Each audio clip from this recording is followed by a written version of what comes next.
चलिए स्टार्ट किया जाए। सो लास्ट क्लास में हम लोग क्या पढ़े थे? लास्ट क्लास में हम लोग ये पढ़े थे कि सर जो इलेक्ट्रॉन है ना, वो इलेक्ट्रॉन जो है एक एनर्जी पजेस करता है पर्टिकुलर ऑर्बिट पे, या फिर ऑर्बिट की एनर्जी एग्जैक्टली हम लोग बोल सकते हैं। ठीक है, तो हमने उसका कुछ एक फाइनल फॉर्मूला आपको दिया था, वो दिया था -13.6/n² इलेक्ट्रॉन। ठीक है, अब आपको जो बड़ा वाला फॉर्मूला है ना, वो आपको याद नहीं रखना है, मतलब it is just only for the derivation part. ठीक है, ये आपका जो है इतना जो बड़ा फॉर्मूला हमने यहाँ पे निकाल के रख दिया था, ये फॉर्मूला सिर्फ और सिर्फ डेरिवेशन पार्ट के लिए है। डेरिवेशन में आएगा तो कर देना, नहीं आएगा तो मत करना, काम खत्म। ठीक है, लेकिन तुमको इस पर्टिकुलर फॉर्मूले को याद याद नहीं रखना है। ठीक है, तुमको क्या याद रखना है? तुमको याद रखना है ये वाला फॉर्मूला, ये वाला फॉर्मूला तुमको याद होना चाहिए, -13.6/n² इलेक्ट्रॉन वोल्ट, बस। बाकी इसके अलावा तुमको कुछ भी ध्यान यहाँ पे नहीं रखने का। उसने कहा ठीक सर, कोई दिक्कत नहीं। अब आते हैं आगे की बात करते हैं। सो क्या है आगे की बात, देखते हैं जरा। तो जैसा कि हमको पता है कि एनर्जी ऑफ द इलेक्ट्रॉन, हम लोग ने फॉर्मूला निकाला अभी कि एनर्जी ऑफ तुम्हारे पास इलेक्ट्रॉन, ठीक है, इन nth orbit, energy of electron in तुम्हारे पास क्या, nth ऑर्बिट, इसने कहा ठीक है, कोई दिक्कत नहीं। अब इन्होंने क्या बोला? इन्होंने कहा कि देखिए हम लोगों ने कुछ फॉर्मूला निकाला था, और वो फॉर्मूला हमारे पास क्या आया था। जैसे हम लोग यहाँ पे देखें कि हमारे पास क्या फॉर्मूला था, तो देखिए अगर हम सिंपल टर्म्स में फॉर्मूला की बात करें तो हम लोग ये फॉर्मूला लेकर के आए थे, TE is equals to -1/8 pi epsilon not ZE square by R. इसने कहा ठीक है। तो हमने लिखा तुम्हारे पास कितना, हमने लिखा कि -1 अपॉन, हाँ ये टोटल एनर्जी, ठीक है, हमने लिखा -1 अपॉन तुम्हारे पास 8 पाई एप्सिलॉन नॉट, ठीक है, ZE² अपॉन आर, ये हमारे पास फॉर्मूला है। इसने कहा ठीक, कोई दिक्कत नहीं। फिर अब इसने कहा कि इस फॉर्मूले को अगर हम जरा थोड़ा सा देखें तो हम ऐसे लिख सकते हैं 1/2 × 1/4 पाई एप्सिलॉन नॉट ZE² अपॉन तुम्हारे पास आर। तुमको आगे हाँ, तो इसको लिख सकते हैं हम लोग के तुम्हारे पास ZE² अपॉन तुम्हारे पास 2R, और ये माइनस। ठीक है, अब सवाल ये बनता है कि ये माइनस क्या है, आखिर ये माइनस क्या है? तो इसने कहा कि एनर्जी का तुम्हारे पास माइनस होना, जैसे मान लो अगर मैं बोलता हूँ कि 13.6 इलेक्ट्रॉन वोल्ट अपॉन n² तुम्हारे पास है, अगर मैं n की वैल्यू तुम्हारे पास 1 रखता हूँ, तो तुम कहोगे कि ठीक है, E1 की वैल्यू -13.6 इलेक्ट्रॉन वोल्ट है कि नहीं? उसने कहा हाँ। इसने कहा कि ये इलेक्ट्रॉन वोल्ट का जो नेगेटिव है, ये नेगेटिव इसका क्या दिखाता है? ये नेगेटिव इसका बाइंडिंग नेचर दिखाता है। क्या दिखाता है इसका? ये बाइंडिंग नेचर दिखाता है। इसने कहा कि हमको ये बात तो क्लास 11 के ग्रेविटेशन चैप्टर से ही पता है सर, इसमें कोई नई बात नहीं है कि एट तुम्हारे पास इंफिनिटी, ठीक, तुम्हारा जो पोटेंशियल एनर्जी होता है वो भी तुम्हारे पास जीरो होता है, और काइनेटिक एनर्जी जो होता है वो भी तुम्हारे पास जीरो होता है। इसका मतलब ये हुआ कि अगर ये पर्टिकुलर इलेक्ट्रॉन जो है, ठीक, अगर ये पर्टिकुलर इलेक्ट्रॉन जो है पहली ऑर्बिट पे बैठा हुआ है, ठीक है, पहली ऑर्बिट पे बैठा हुआ है, तो ये पर्टिकुलर इलेक्ट्रॉन अपने पास एनर्जी पोजेस करेगा 13.6 इलेक्ट्रॉन वोल्ट की। इसने कहा, और अगर दूसरी पे बैठा हुआ है तो एनर्जी पोजेस करेगा 3.40 इलेक्ट्रॉन वोल्ट की। इसने कहा कि इन्फिनिटी पे अगर हम टोटल एनर्जी को देखेंगे तो हम कहेंगे कि पोटेंशियल एनर्जी भी जीरो और काइनेटिक एनर्जी भी जीरो, तो टोटल एनर्जी तुम्हारे पास जीरो। इसका मतलब ये है कि अगर मुझे ये इलेक्ट्रॉन जो कि फर्स्ट ऑर्बिट में है, अगर मैं इस इलेक्ट्रॉन को फ्री करना चाहता हूँ, इसको आज़ाद करना चाहता हूँ, तो मैं क्या करूँगा? इसने कहा कि इफ़ वी प्रोवाइड, अगर हम प्रोवाइड करें तुम्हारे पास +13.6 electron volt two electron in तुम्हारे पास n=1 ऑर्बिट, ठीक है, तो टोटल एनर्जी कितनी हो जाएगी? -13.6 electron volt plus 13.6 electron volt, और टोटल एनर्जी हो जाएगी जीरो। क्या बात समझ में आई? इसने कहा कि अगर मेरा इलेक्ट्रॉन जो है वो -13.6 इलेक्ट्रॉन वोल्ट एनर्जी पजेस करता है, कहाँ पजेस करता है? पजेस करता है तुम्हारे पास n=1 पे, मतलब ऑर्बिट नंबर 1 पे, मतलब कि ग्राउंड स्टेट पे। यदि मैं अब ये एट इन्फिनिटी पे पोटेंशियल एनर्जी जीरो कैसे है, काइनेटिक एनर्जी जीरो कैसे, ये मैं भी आपको एक्सप्लेन करूंगा। ये तो मैं आपको मान के चल रहा हूँ ग्रेविटेशन से, इतना तो तुमको याद ही होगा कि इनफाइनाइट पे जो टोटल एनर्जी हुआ करती थी वो जीरो हो जाया करती थी, ठीक है।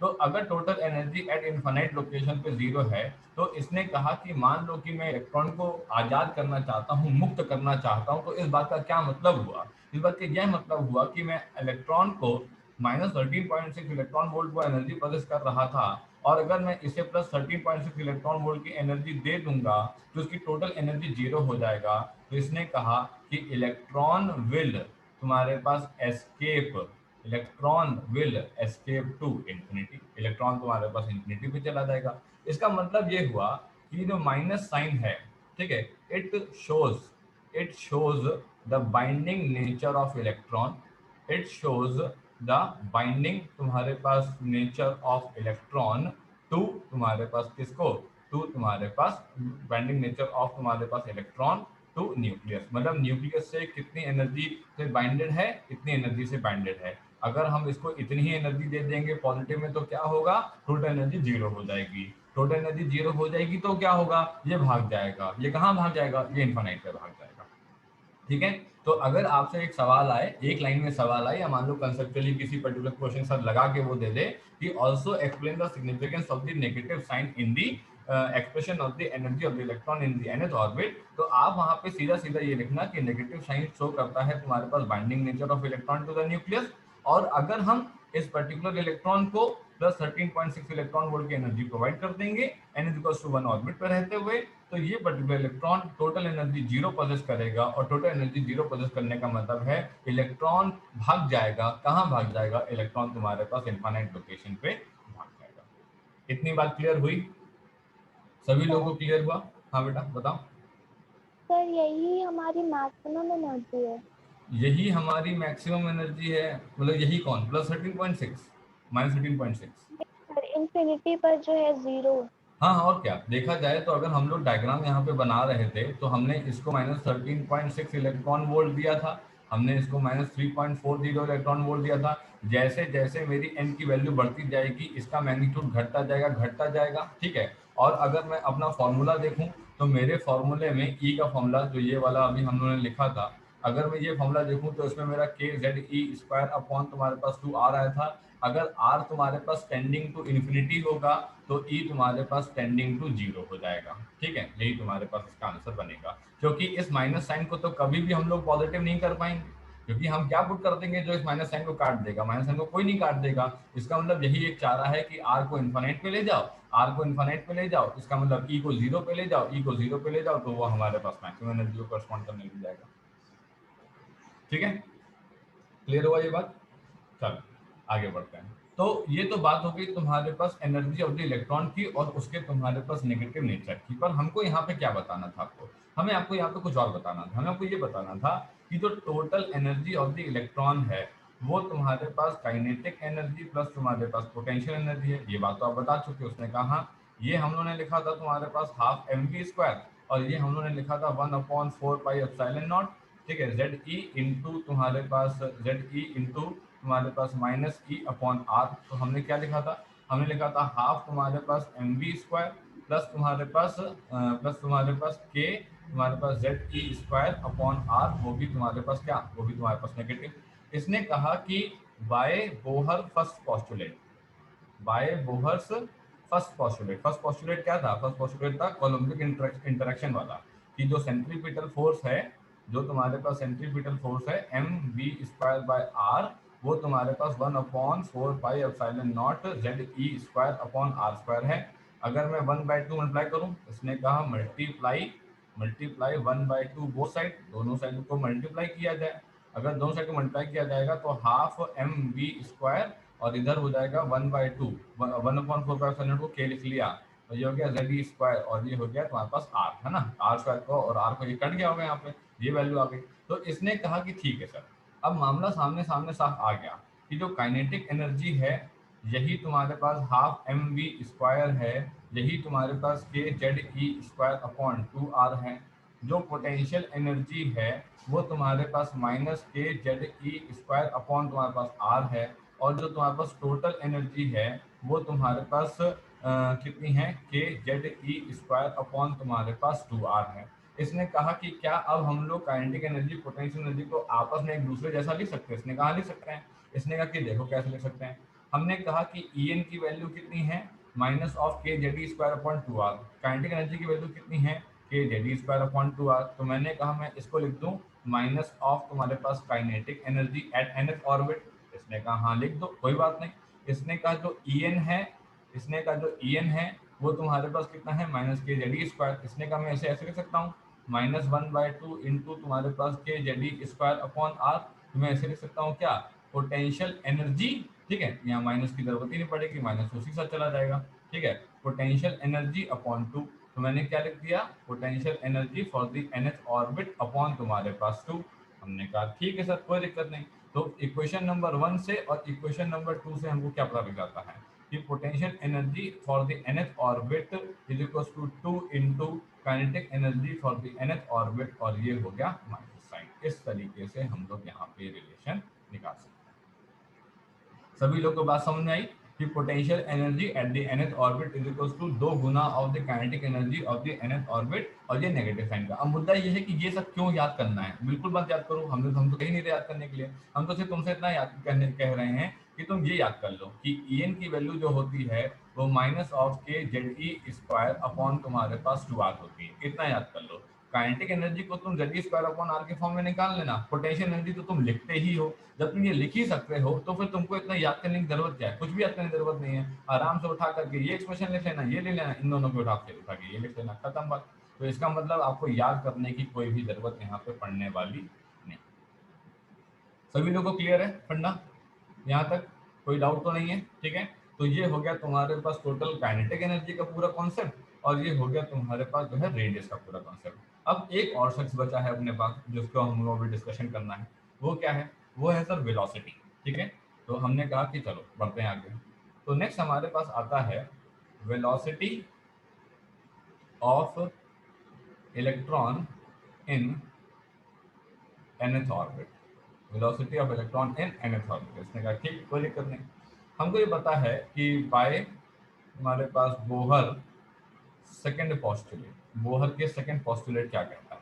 बोहर का जो सेकंड पोस्टुलेट है वही तुम्हारे पास क्वांटाइजेशन कंडीशन है। कौन सी क्वांटाइजेशन? बोहर की क्वांटाइजेशन, ठीक है, वो वाली नहीं Q इक्वल्स टू एनी लिख दिया, ठीक है, ये बोहर की तुम्हारे पास क्वांटाइजेशन कंडीशन है, ठीक है। तो वो क्या थी? वो थी कि angular momentum is equals to तुम्हारे पास integral multiple of h upon तुम्हारे पास 2 पाई, ठीक। इसने कहा ठीक कोई दिक्कत नहीं।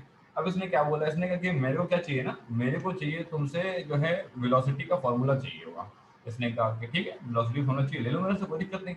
तो इसने यहाँ पे निकाला, इसने कहा m इंटू तुम्हारे पास वी एन, यहाँ पे लिखा है इसने आर एन, यहाँ पे लिखा है इसने n इंटू एच अपॉन तुम्हारे पास 2 पाई। अच्छा, हमने आर का कुछ फॉर्मूला लिखा था, आपको याद होना चाहिए। हमने लिखा था n स्क्वायर तुम्हारे पास h स्क्वायर तुम्हारे पास एप्सिलॉन नॉट, ठीक है, अपॉन z पाई तुम्हारे पास m ई स्क्वायर। एक बात का बहुत ध्यान रखना, z जो है ना वो एटॉमिक नंबर को इंडिकेट करता है। अगर तुम फॉर्मूले में z की वैल्यू 1 पुट कर देते हो, इसका मतलब तुम जितनी चर्चा कर रहे हो वो सारी की सारी चर्चा हाइड्रोजन एटम के लिए कर रहे हो। लेकिन अगर तुम z की वैल्यू 1 नहीं पुट करते हो, इसका मतलब तुम जनरल चर्चा कर रहे हो। अब डिपेंड करता है कि तुमको मैं लिथियम का सवाल देने वाला हूँ या हीलियम का सवाल देने वाला हूँ या हाइड्रोजन का सवाल देने वाला हूँ। तो ध्यान रखना, z की वैल्यू 1 हाइड्रोजन, z की वैल्यू 2 हीलियम, z की वैल्यू 3 तुम्हारे पास जो है लिथियम, ठीक है। इन तीन लोग के ही सवाल आते हैं, इनके अलावा कोई सवाल नहीं आता है, ठीक है। 99% सवाल चांस ये है सवाल इसका हैगा, 1% आधा परसेंट 1% आधा परसेंट सवाल इन लोग के चांस आने का होता है, ठीक है। तो इस बात का ध्यान रखना। होता क्या है कि हम लोग फॉर्मूले को इतना ज्यादा प्रैक्टिस कर लेते हैं कि हम ये भूल जाते हैं कि हमारा जेड भी एग्जिस्ट करता था। और अगर जेड को भूल जाओगे और कहीं गलती से लिथियम का सवाल आ गया तो गए काम से, है ना। ये बस गलती नहीं होनी चाहिए किसी भी हाल में। चलिए देखते हैं अब जरा। अब इसने कहा कि सर ये पर्टिकुलर फॉर्मूला था, तो r इज इक्वल्स टू तुम्हारे पास n स्क्वायर अपॉन z में, ये तो तुम्हारे पास h स्क्वायर एप्सिलॉन नॉट है, ठीक है, ये तुम्हारे पास पाई तुम्हारे पास m, और ये तुम्हारे पास e स्क्वायर वैल्यू जो तुम्हारे पास है, ठीक है। ये जो तुम्हारे पास है, इसको मैंने जब कल आपको पढ़ाया था तो मैंने अल्फा बोला था। अल्फा का नाम होता है तुम्हारे पास बोहर रेडियस। अल्फा का नाम होता है तुम्हारे पास बोहर रेडियस, या इसको हम लोग और तुम्हारे पास इसको हम लोग वन बोहर भी बोलते हैं, इसकी वैल्यू कितनी कल निकली थी 0.529 तुम्हारे पास एंगस्ट्रॉम, और इसको एग्जाम में इस्तेमाल करना 0.53 एंगस्ट्रॉम। ये नहीं कि 0.529 इस्तेमाल करने लग गए, कैलकुलेशन बढ़ जाएगा। तुम्हारे पास कैलकुलेटर नहीं है, कैलकुलेशन बढ़ जाएगा, कोई मतलब नहीं है, ठीक है। आप इसको इस्तेमाल करना, ये सिर्फ और सिर्फ आपको दिखाने भर के लिए, बाकी से ज्यादा कोई मतलब नहीं है, ठीक। अच्छा, ठीक, कोई बात नहीं। अब क्या निकालना है अपन लोग को, वेलोसिटी का फॉर्मूला निकालने का है सर, ये निकाल लो भाई। तो m इंटू तुम्हारे पास वी एन, ये हो गया है तुम्हारे पास N square upon Z, into तुम्हारे पास अल्फा, ये हो गया एन इंटू एच अपॉन तुम्हारे पास 2 पाई।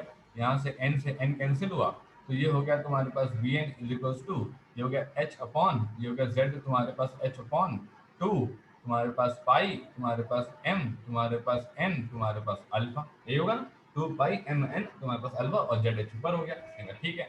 यहाँ से अल्टीमेटली निकल के ये आया कि Vn जो है वो इनवर्सली प्रोपोर्शनल टू n होता है। यहाँ से ये निकल के आया कि जो Vn होता है ना वो इनवर्सली प्रोपोर्शनल टू n होता है। इससे क्या पता लगता है, इसने कहा स्मॉलर n, इसने कहा कि स्मॉलर n, ठीक है, हाइयर वेलोसिटी, स्मॉलर n तुम्हारे पास हाइयर वेलोसिटी, ठीक। इसने कहा कि लार्जर n तुम्हारे पास क्या, तुम्हारे पास स्मॉलर वेलोसिटी। इससे क्या समझ में आता है, इससे ये समझ में आता है कि रेडियस के फॉर्मूले पे वो एन स्क्वायर के डायरेक्टली प्रोपोर्शनल था, ठीक है। ई के फॉर्मूले पे वो तुम्हारे पास एन स्क्वायर के इनवर्सली प्रोपोर्शनल था, और वी जो भाई साहब है वो एन के इनवर्सली प्रोपोर्शनल है, ठीक है। इसने कहा हाँ ठीक, कोई दिक्कत नहीं। इसने कहा कि अगर एन की वैल्यू 1 रखेंगे, ये एन की मिनिमम वैल्यू होगी, है कि नहीं। अब तुम खुद सोचो ना, एन की वैल्यू 0 थोड़ी ना पुट कर दोगे उठा करके, एन की वैल्यू माइनस 1 थोड़ी ना पुट कर दोगे, सिंपल सी बात है, पहले ऑर्बिट से कहानी शुरू होगी। अगर पहले ऑर्बिट से कहानी शुरू होगी तो यहाँ पे जो वेलोसिटी होगी वो तुम्हारे पास मैक्सिमम, यहाँ पे जो वेलोसिटी होगी वो तुम्हारे पास मैक्सिमम होगी। यहाँ पे जो एनर्जी का जो तुम्हारे पास मैग्नीट्यूड होगा वो तुम्हारे पास मैक्सिमम होगा। ध्यान देना, मैं मैग्नीट्यूड के बारे में बात कर रहा हूँ, ठीक है। एनर्जी का जो मैग्नीट्यूड होगा वो मैक्सिमम होगा, ये बात तो तुमको पता ही है। ये वैल्यू कितनी आएगी, ये वैल्यू आ जाएगी तुम्हारे पास 13.6 इलेक्ट्रॉन वोल्ट। तुम कहोगे माइनस साइन उड़ा दिया, मैग्नीट्यूड लिखा है ना, यहाँ पे 2 डंडे लगाए ना मैंने, ये 2 डंडे का मतलब है कि मैं मॉड्यूलस वैल्यू लिख रहा हूँ। मॉडुलस वैल्यू का मतलब है मैं वैल्यू से बात कर रहा हूँ, मेरे को साइन वाइन से भी कोई मतलब नहीं है, तो मैंने यहाँ पे मैक्सिमम मैग्नीट्यूड रखा। मैंने कहा ठीक, कोई दिक्कत नहीं।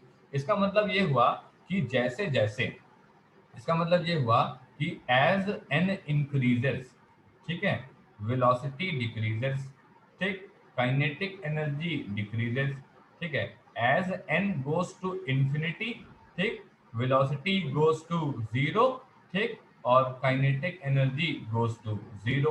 इसने कहा ठीक है कोई बात नहीं, पर ये क्यों बता रहे हो, क्या करें इस बात का। अभी ऊपर एक बात समझाई थी ना तुमको कि -13.6 इलेक्ट्रॉन वोल्ट एनर्जी जो है इलेक्ट्रॉन अपने फर्स्ट ऑर्बिट पे पॉजेस करता है। अगर हम इलेक्ट्रॉन को इतना ही पॉजिटिव खाना खिला दें तो कहेगा लो भाई तुमने पॉजिटिव खाना खिला दिया, हम तो जीरो हो गए, हम जा रहे हैं घूमने जा रहे हैं। हम कहाँ जा रहे हैं, हम जा रहे हैं इन्फानाइट पे जा रहे हैं। तो इसने कहा कि ठीक है इन्फानाइट पे चले जाओ। तो इसने कहा कि ये रहा उसका एक्सप्लेनेशन, अगर एन इन्फिनिटी पे जाता है तो वेलोसिटी जीरो पे टेंड कर जाएगी और काइनेटिक एनर्जी तुम्हारे पास जीरो पे टेंड कर जाएगा। इसने कहा ठीक है। अब बात आई तुम्हारे पास पोटेंशियल एनर्जी की, तो पोटेंशियल एनर्जी का फॉर्मूला है के जेड ई स्क्वायर तुम्हारे पास आर, ठीक है, और ये तुम्हारे पास माइनस में। इसने कहा ठीक है। इसने कहा कि एज तुम्हारे पास एन इंक्रीजेस, तुम्हारे पास R increases, R increases potential energy decreases. क्यों, क्योंकि आर जो होता है वो directly proportional to N square होता है। इसने कहा as N tending to infinity, ठीक है, R tending to infinity, R tending to infinity, U tending to zero. इसका मतलब ये हुआ कि इन्फिनिटी पे टेंड करते वक्त काइनेटिक एनर्जी पोटेंशियल एनर्जी दोनों लोग अपना दम तोड़ देंगी। दोनों लोग अगर अपना दम तोड़ देंगे तो टोटल एनर्जी कितना आ जाएगी, टोटल एनर्जी आ जाएगी जीरो। तो जो बात ऊपर समझाई थी कि टोटल एनर्जी जीरो होती है, उस समय ग्रेविटेशन की बात हमने कही दी थी। अब हमने आपको सीधे कॉन्सेप्ट से समझा दिया कि अगर तुम्हारे पास ऐसा कोई सिचुएशन आती है तो टोटल एनर्जी जीरो को ऐसे और ऐसे आप यहाँ पे समझ सकते हैं। सभी लोग को बात क्लियर हुई क्या? सॉरी, सभी लोग को बात समझ आ गई है ना। तो ये जो 3 लोग हैं जो मेजर हैं, अभी कुछ और लोग भी आएंगे, टाइम पीरियड आ जाएगा, फ्रीक्वेंसी आ जाएगी, है ना। ये सब छोटे छोटे लोग हैं, लेकिन ये लोग जो है मेजर लोग हैं। तो हमने आपको मेजर लोग से जो है आपको मिलवाया, ठीक है। इन्होंने कहा मेजर लोग से मिलवाया, एक चीज और समझ लो। इन्होंने कहा क्या समझना है, इन्होंने कहा ये समझना है। देखिए अब ऐसा है कि अब अगर वेलोसिटी बनाई है तो वेलोसिटी का ग्राफ भी दिखाओ। बात तो सही भाई, ग्राफ तो दिखाना चाहिए। तो देखो ग्राफ दिखाते हैं तुम्हें, ये तुम्हें ग्राफ दिखा देते हैं। डायग्राम, और ये रहा ग्राफ, ये रहा भाई तुम्हारे पास ग्राफ। किसका ग्राफ है ये? वेलोसिटी का। क्यों बनाया? हो सकता है आ जाए 1 मार्क में आ जाए कि draw the variation of the velocity of the electron in the orbit with principal quantum number. ये देखो प्रिंसिपल क्वांटम नंबर जो लिखा है ना, अपने फिजिक्स के लिए ये ऑर्बिट नंबर है। तुम केमिस्ट्री में इसको इस्तेमाल करो प्रिंसिपल क्वांटम नंबर, हमें कोई दिक्कत नहीं, बट अपने फिजिक्स में ये ऑर्बिट नंबर है। अब तुम इस्तेमाल कर लोगे तो कोई दिक्कत वाली बात नहीं है, ठीक। ये रहा। इसने क्या बताया? इसने कहा कि एन वैल्यू बढ़ा रहे थे, वी वैल्यू तुम्हारे पास घटेगी, एन वैल्यू बढ़ाएंगे वी वैल्यू घटेगी, एन वैल्यू बढ़ाएंगे वी वैल्यू घटेगी, ठीक। इस तरीके से तुम्हारे पास मामला जो है घटता जाएगा। तो ये इसका ग्राफ है। बहुत सीधी सी बात है, ये आपको पता है कि जब X Y is equal to constant तुम्हारे पास ग्राफ बनता है, तो उस पर्टिकुलर ग्राफ को हम लोग क्या बोलते हैं? उस पर्टिकुलर ग्राफ को हम लोग बोलते हैं रेक्टेंगुलर हाइपरबोला। ये कहाँ आपने और देखा है? ये आपने देखा है वहां पे, जब हम लोगों ने एक्सोथर्मल प्रोसेस पढ़ा था, याद है कि PV equals to PV upon T equals to होता था कांस्टेंट, है ना। फिर हम लोग क्या करते थे कि टी तो तुम्हारे पास इधर उधर बराबर होते थे, तो पीवी इक्वल्स टू कांस्टेंट बोलते थे। तो ऊपर पी होता था, नीचे वी होता था, और तुम्हारे पास ये जो है पीवी इक्वल्स टू कांस्टेंट का ग्राफ बन जाता था, वो भी रेक्टेंगुलर हाइपरबोला बनता था। तो उसी तरीके से ये पर्टिकुलर ग्राफ हमने यहाँ पे बना के, क्लियर है भाई सभी लोगों को? किसी को यहाँ पे किसी भी तरीके का कोई हल्का फुल्का छोटा मोटा डाउट है तो आप मुझे बता दीजिए, मैं आपको बता देता हूँ, ठीक। इस तरीके से तुम्हारे पास जो है यहाँ पे ये होगा। इसने कहा ठीक है, चलो भाई अब जरा देखते हैं हम लोग यहाँ पे कि और हमें क्या बताना है। अब एक और एक्सप्रेशन है, ठीक है। अब वो एक्सप्रेशन बहुत ही मतलब आप समझ लीजिए बिल्कुल बेकार का एक्सप्रेशन है, वो बहुत ज़्यादा के काम आने वाला नहीं है, ठीक है। लेकिन जब आप उसको पढ़ोगे, है ना, तो फिर आपको ये फंसेगा कि यार ये एक्सप्रेशन कहाँ से आ गया, ये बताया क्यों नहीं है, ठीक है। तो इसको हम बता दे रहे हैं, ठीक है। लेकिन आप बहुत सीरियस मत लीजिएगा, बस उसका रिजल्ट याद कर लीजिएगा, वो आपके लिए काफी रहेगा, ठीक है। तो इसने कहा कि another expression for another expression for velocity of electron in nth orbit। अब इतना क्या अलग है, अब देख लेते हैं इतना क्या अलग है, कैसे अलग है देख लेते हैं अभी इसको। इसने कहा कि ठीक है भाई ले आओ देखते हैं जरा। तो इसने क्या बताया? इसने कहा अभी अभी हम लोगों ने ये सीखा कि z तुम्हारे पास h 2 पाई m तुम्हारे पास n और अल्फा, है ना। ये सीखा अभी हम लोगों ने कि सर ये तुम्हारे पास होता है यहाँ पे। इसने कहा कहाँ होता है? अल्फा की वैल्यू अपन लोग जानते हैं, अल्फा की वैल्यू क्या है? अल्फा की वैल्यू है तुम्हारे पास एच स्क्वायर तुम्हारे पास एप्सिलॉन नॉट पाई एम तुम्हारे पास ई स्क्वायर। कौन है ये है तुम्हारे पास बोहर रेडियस, ठीक है। अगर तुमसे बोहर रेडियस पूछ ले, one Bohr is equals to one Bohr is equals to, तो ये लिख करके आना one Bohr is equals to 0.3 angstrom, ठीक है। अगर तुमसे कोई पूछ ले कि वन बोहर कितने के बराबर होता है, तो वन बोहर होता है 0.53 एंगस्ट्रॉम के बराबर होता है। ठीक, कोई दिक्कत नहीं, सही। उसने क्या बोला? वन बोहर अगर 0.53 एंगस्ट्रॉम के बराबर होता है तो जरा वैल्यू पुट कर लेते हैं। तो हमने यहाँ पे पुट करा जेड इंटू तुम्हारे पास एच 2 पाई एम तुम्हारे पास एन, ठीक है। एच की वैल्यू तुम्हारे पास ये हो गया एच स्क्वायर तुम्हारे पास एप्सिलॉन नॉट पाई तुम्हारे पास एम तुम्हारे पास ई स्क्वायर। ये वैल्यू हमने यहाँ पे ले आया। हमने कहा ठीक है क्या क्या कर सकता है, इसने कहा देखते हैं जरा। एक एच से ये काट लीजिए, है ना, एक एम से ये काट लीजिए, और ये पाई से भी आप उड़ा लीजिए। इसने कहा कि ठीक है पाई को जरा स्टोर कर लेते हैं, जरा काम आएगा अभी। इसने कहा ठीक है जेड पाई तुम्हारे पास जो है ई स्क्वायर इंटू तुम्हारे पास 2, ठीक है। और ये हो गया है तुम्हारे पास कितना?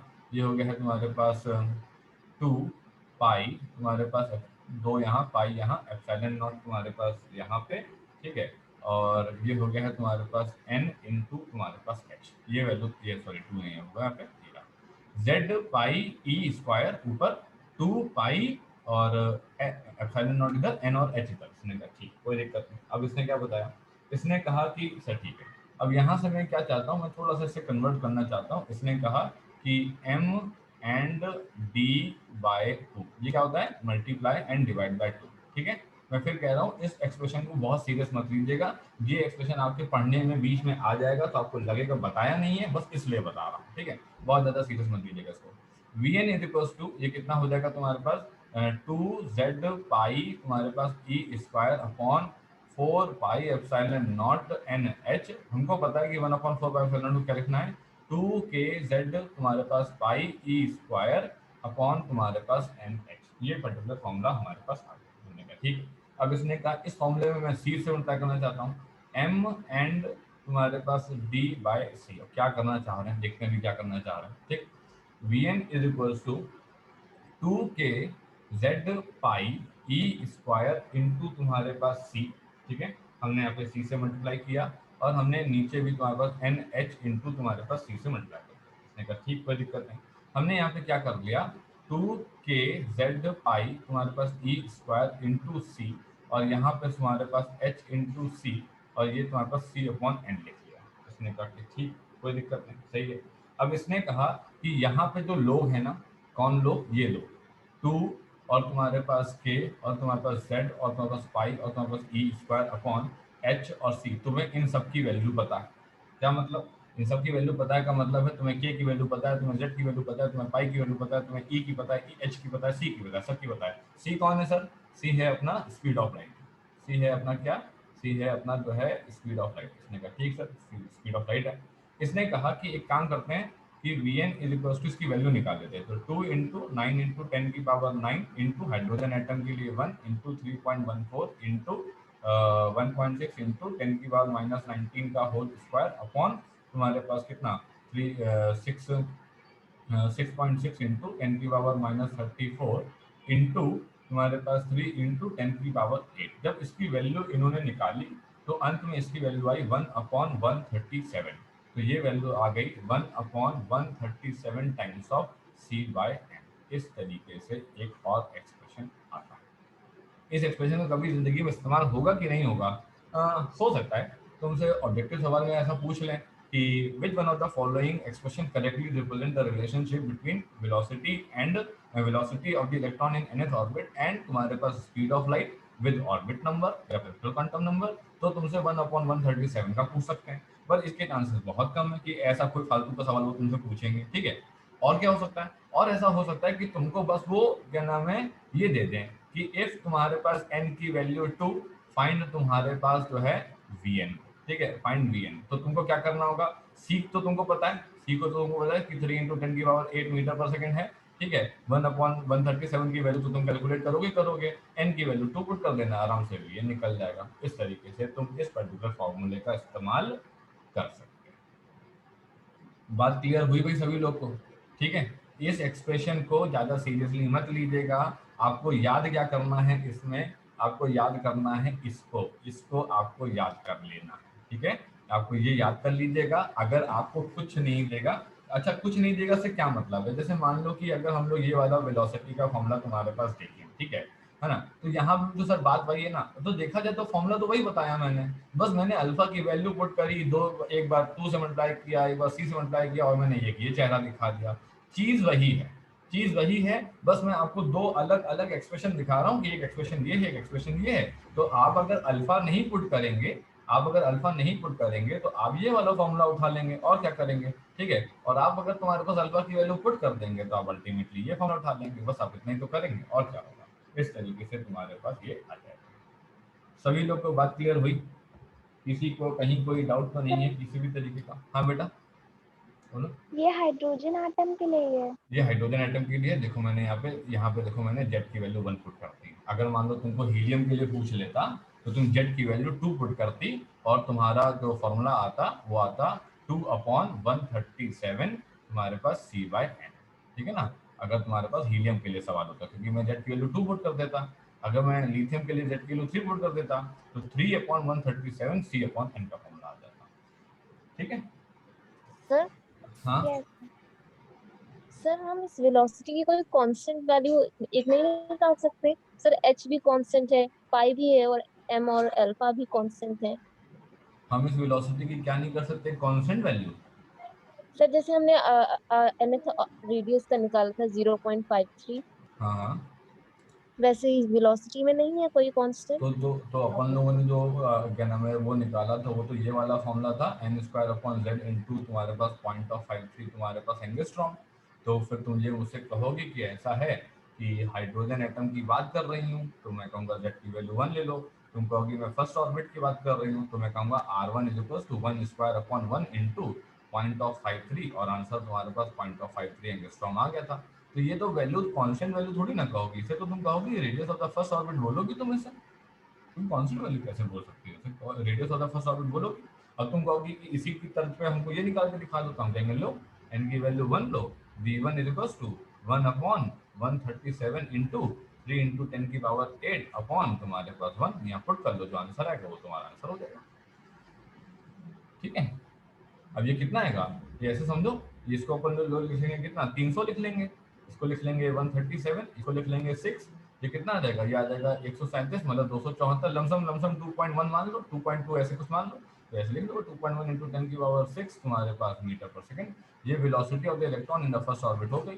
अब चूंकि हमको पता है कि n तुम्हारे पास स्मॉलेस्ट होता है, n स्मॉलेस्ट होता है, तो v तुम्हारे पास लार्जेस्ट होता है, फिर इसका मतलब ये मैक्सिमम वेलोसिटी होगी जो कि इलेक्ट्रॉन के द्वारा न्यूक्लियस के अराउंड पजेस की जाएगी, ऐसा बोल सकते हैं। ठीक है, क्लियर है भाई सभी लोगों को? सर चलो आगे बढ़ते हैं। तो कहानी यहाँ पे तीन मुख्य लोगों की खत्म होती है। कौन से तीन मुख्य लोग, एक तो भाई सब रेडियस, ठीक है, और एक अपना एनर्जी और एक अपना वेलोसिटी, तीन मुख्य लोग इसके अंदर आते हैं। बाकी kinetic energy, potential energy, time period, frequency, ये मुख्य लोग नहीं है, ये तुम्हारे पास जो है क्या कहते हैं छोटे उस पे स्केल पे रहेंगे, तो हम उनको ऐसे ट्रीट करते हैं। इन्होंने कहा कि ठीक है। अब इन्होंने हमसे एक चीज और कही, इन्होंने कहा कि अब आप इतना निकाल ही रहे हैं तो एक चीज और निकाल दीजिए। इन्होंने कहा क्या भाई निकाल, इन्होंने कहा कि काम करिए आप जो है टाइम पीरियड का जो है फॉर्मूला निकाल लीजिए। ठीक है, अब टाइम पीरियड का फॉर्मूला भी हम निकाले दे रहे हैं, जरा देखिए सर। इसने कहा कि time orbital period of the electron, ये हेडिंग डाल देते हैं ज़्यादा बेहतर है। सो सर हाँ, जो वेलोसिटी का फॉर्मूला आया है उसमें सर z और n की वैल्यू वेरी करेगी, बाकी सर h 2 पाई और अल्फा तो हमारा कांस्टेंट ही रहेगा। तो हाँ, सर उसकी वैल्यू पुट करके वैसा कोई फॉर्मूला नहीं निकाल सकते कि z upon n into something? ऐसा कर सकती हो तुम कि यहाँ पे तुम बात कर रही हो, तो ऐसा कर सकती हो कि z की वैल्यू 1 पुट कर दो, है ना। अब n की वैल्यू तो तुमको सवाल बताएगा ना, भाई हाइड्रोजन का सवाल आया तो तुम z की वैल्यू 1 तुरंत पुट कर लोगी, लेकिन n की वैल्यू तो तुमको बताएगा ना सवाल की तीसरा ऑर्बिट है कि पांचवा ऑर्बिट है कि चौथा ऑर्बिट है। तो अब मान लो अगर तुम क्या नाम है इस फॉर्म में लिखना चाहते हो तो तुम ऐसे लिख सकती हो Vn is equals to Z upon N into तुम्हारे पास h upon 2 pi M alpha. अच्छा तुम ये कह रहे हो कि इनकी वैल्यू पुट कर दें, एच की वैल्यू पुट कर दें, पाई की कर दें, एम की कर दें, अल्फा की कर दें। हाँ हाँ बिल्कुल बिल्कुल, तुम ये फॉर्मूला बना सकती हो, तुम बिल्कुल बना सकती हो। तुम एच की वैल्यू पुट कर देना, 3.14 की वैल्यू पुट कर देना, एम की वैल्यू पुट कर देना और अल्फा की वैल्यू 0.53 एंगस्ट्रॉम पुट कर देना, और जो वैल्यू आएगी वो तुम्हारे पास वीएन का नया फॉर्मूला बन जाएगा। इस तरीके से कर सकते हो। ठीक है, ओके। चलो आगे बढ़ते हैं। तो मैं क्या बताने वाला था, मैं बताने वाला था आपको जो है इसका एक और शख्स जो है, ये है orbital period of the electron. So next आता है हमारे पास ऑर्बिटल पीरियड ऑफ इलेक्ट्रॉन। ठीक है, moving in the moving in the nth orbit of hydrogen atom. Maximum सवाल 99% सवाल हाइड्रोजन एटम का रहेगा, एक आध सवाल हीलियम का, लिथियम का रह सकता है, इसके अलावा किसी का नहीं आने वाला। ठीक है, तो हाइड्रोजन लाइक एटम पे पूछता है, तो हाइड्रोजन लाइक एटम पे एक तो खुद हाइड्रोजन हो जाएगा, है ना, और एक तुम्हारे पास सिंगली आयोनाइज्ड लिथियम आ जाएगा, और यहाँ पर डबली आयोनाइज्ड तुम्हारे सॉरी सिंगली आयोनाइज्ड हीलियम आ जाएगा, और ये डबली आयोनाइज्ड लिथियम आयन आ जाएगा। इनकी z की वैल्यू 1, इनकी z की वैल्यू 2, इनकी z की वैल्यू अपन 3 यूज करते हैं। बस ये हाइड्रोजन एटम या हाइड्रोजन लाइक एटम के ही सवाल आते हैं अपने इस चैप्टर में, और किसी के सवाल नहीं है। ठीक, चलो सो बात करते हैं तुम्हारे पास the orbital period of the electron moving in the nth orbit of the hydrogen atom. उसने कहा कि ठीक है, चलो अब सबसे पहले हमने यहाँ पे एक ऑर्बिट लिया, राइट, हमने ऑर्बिट लिया, और ये ऑर्बिट कौन सा है पता नहीं मेरे को, कौन सा होगा कोई ऑर्बिट। ठीक है, तो मैंने यहाँ पे लिया, ये इलेक्ट्रॉन है, और ये इलेक्ट्रॉन तुम्हारे पास कुछ इस तरीके से यहाँ पे जो है मूव कर रहा है। उसने कहा ठीक है सही है।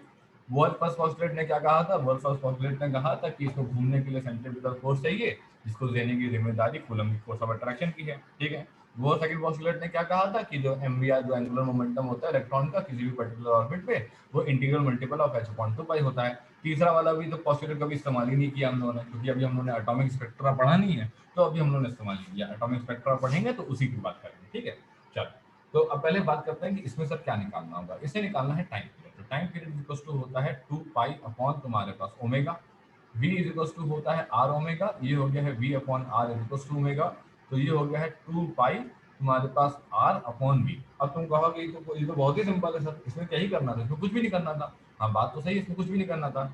यहाँ पे मैंने Rn लिखा, यहाँ पे मैंने Vn लिखा। क्यों लिखा आपने? हमने Rn यहाँ पे लिख दिया और हमने यहाँ पे Vn लिख दिया। इसने कहा ठीक, कोई दिक्कत नहीं। अब हमारे पास फॉर्मूला देख लीजिए। इन्होंने कहा कि हमारे पास Rn का फॉर्मूला क्या होता है, ये होता है n square h square epsilon not, ठीक है, z पाई तुम्हारे पास m e स्क्वायर। ये पर्टिकुलर फॉर्मूला हमारे पास है। हमने कहा ठीक, कोई दिक्कत नहीं, ठीक है। एक और फॉर्मूला होता है रेडियस का, ठीक है। मैं उसको भी आपको जो है डिराइव करवाने की ऐसा कोई ज़रूरत नहीं है, बट फिर भी मैं आपके सामने उसको डायरेक्टली लिख देता हूँ, ठीक है। आप चाहो तो एक बार प्रैक्टिस करके इसको देखना कि ये फॉर्मूला आया कैसे होगा, अपने आप देखना, ठीक है। एन स्क्वायर तुम्हारे पास H square upon 4 pi square M, 4 तुम्हारे पास पाई स्क्वायर तुम्हारे पास एम, ठीक है, के जेड ई स्क्वायर, के जेड ई स्क्वायर। अब तुम कहोगे ये कहाँ से फॉर्मूला आ गया, इतनी देर से ये फॉर्मूला पढ़ रहे थे, ये फॉर्मूला कहाँ से आया? अब तुम कहोगे कि एक काम करो ना, इसको खोल के दिखाओ, ऊपर वाले के बराबर आ रहा होगा तो मानेंगे, वरना नहीं मानेंगे। बात तो सही है, ऊपर वाले के बराबर तो आना चाहिए। तो इसने कहा ठीक है, तो एन स्क्वायर तुम्हारे पास एच स्क्वायर, ठीक है, और ये तुम्हारे पास नीचे है 4 तुम्हारे पास पाई स्क्वायर एम, ठीक है, और ये हो गया तुम्हारे पास जेड ई स्क्वायर। ये तुम्हारे पास फॉर्मूला हमने यहाँ पे बनाया। हमने कहा ठीक, कोई दिक्कत नहीं। अब इसने कहा 1 अपॉन के क्या होता है, 1 अपॉन के होता है 4 पाई एप्सिलॉन नॉट, है ना। तो इसने कहा 1 अपॉन के की वैल्यू ये हो गई, यहाँ से 4 गया, यहाँ से 4 गया, यहाँ से पाई गया, यहाँ से पाई गया, ठीक है। तो फॉर्मूला क्या बना, एन स्क्वायर तुम्हारे पास H square epsilon naught upon Z pi तुम्हारे पास एम ई स्क्वायर। तो मैंने कुछ किया नहीं था, मैंने कुछ भी नहीं किया था, मैंने इस पर्टिकुलर फॉर्मूले को यहाँ पे लिखा। मैंने कहा कि ये और एक और एक्सप्रेशन है रेडियस का, लेकिन आपको कभी भी इसकी चिंता करने की जरूरत नहीं है, ठीक है। जब ये टाइम पीरियड का फॉर्मूला आएगा तो हो सकता है तुमको इस्तेमाल करना पड़ जाए, और हो सकता है तुम ना भी इस्तेमाल करो। तुम कहोगे कि नहीं इस्तेमाल करना, मेरे को ये इस्तेमाल करना है, तुम ये वाला इस्तेमाल कर लेना, इस फॉर्म में आंसर निकाल देना। तुम कहते हो नहीं मेरे को ये निकल के आ गया, मैं निकाल पाया या निकाल पाई, ठीक है, तो तुम ये वाला फॉर्मूला इस्तेमाल कर लेना। इसका मतलब ये वाला फॉर्मूला और ये वाला फॉर्मूला दोनों इक्विवेलेंट फॉर्मूला है, ठीक है। तो तुमको जो वाला याद रह जाए तुम वो वाला इस्तेमाल करके चले आना, टीचर तुमको मार्क्स दे देगा, ठीक। चलो, अब बात आई तुम्हारे पास वीएन के फॉर्मूले की। यार वीएन का फॉर्मूला तो मैंने अभी अभी आपको बताया था। इसने कहा कि वीएन का आपने सब क्या फॉर्मूला बताया था, वीएन का फॉर्मूला अभी अभी हम लोगों ने लिखा था किससे, एमवीआर NH अपॉन 2 से। इसने कहा, तो हमने अभी अभी आपको बताया था कि 2 तुम्हारे पास के तुम्हारे पास पाई जेड ई स्क्वायर अपॉन तुम्हारे पास NH, ठीक है। ये फॉर्मूला तुम्हारे पास आ गया। इसने कहा ठीक। अब इसने क्या बताया कि 2 पाई तुम्हारे पास Rn, ठीक है, Rn की वैल्यू तुम्हारे पास कितना है, ये है तुम्हारे पास n स्क्वायर, तुम्हारे पास h स्क्वायर। 1 मिनट रुकना पड़ेगा, किसी कॉल आ रहा है, 1 मिनट। हेलो, है ऊपर है नानी, ऊपर। अच्छा अभी हम बताते हैं, क्लास ले ले, फिर हम बोल देते हैं, फोन उठा लेंगे, ठीक है। ठीक, हाँ हाँ, ठीक ठीक ठीक। हाँ हाँ, हम कह देंगे, वो फोन कर देंगे, ठीक है। ठीक ठीक। हाँ भाई, तो बात क्या कर रहे थे हम लोग बात कर रहे थे कि तुम्हारे पास ये जो वेलोसिटी है तुम्हारे पास, तो वेलोसिटी मतलब 2k पाई तुम्हारे पास Z E square upon N H, ठीक है। तो हमने N square H square upon 4 pi square M तुम्हारे पास के जेड ई स्क्वायर का फॉर्मूला यहाँ रखा, और यहाँ पे 2k तुम्हारे पास पाई जेड ई स्क्वायर तुम्हारे पास एन एच का फॉर्मूला यहाँ रखा। जब आप इसको सॉल्व करेंगे, ठीक है, तो आपका फॉर्मूला क्या आएगा, आपका फॉर्मूला आ जाएगा तुम्हारे पास कितना, एन क्यूब तुम्हारे पास एच क्यूब, ठीक है, एन क्यूब तुम्हारे पास एच क्यूब अपॉन 4 तुम्हारे पास पाई स्क्वायर, 4 तुम्हारे पास पाई स्क्वायर जेड स्क्वायर, ठीक है, एम तुम्हारे पास के स्क्वायर और ई की बार 4 मिला लो। 2 पाई कैंसिल हो गया होगा, 4 पाई स्क्वायर ये बचा होगा, ये तुम्हारे पास जेड स्क्वायर आ गया होगा, ये एक एम बचा होगा, ये के तुम्हारे पास स्क्वायर हो गया होगा, एंड देन तुम्हारे पास ये आया होगा कितना, ई की बार 4, और ऊपर आ गया होगा एन क्यूब एच क्यूब। इसने कहा ठीक है, पर आपने तो हाइड्रोजन एटम के लिए बोला था। अब देखो ये तुम्हारे पास जो टाइम पीरियड का फॉर्मूला है, ठीक है। अच्छा सभी लोग रीजॉइन कर लीजिए, टाइम कंप्लीट हो रहा है।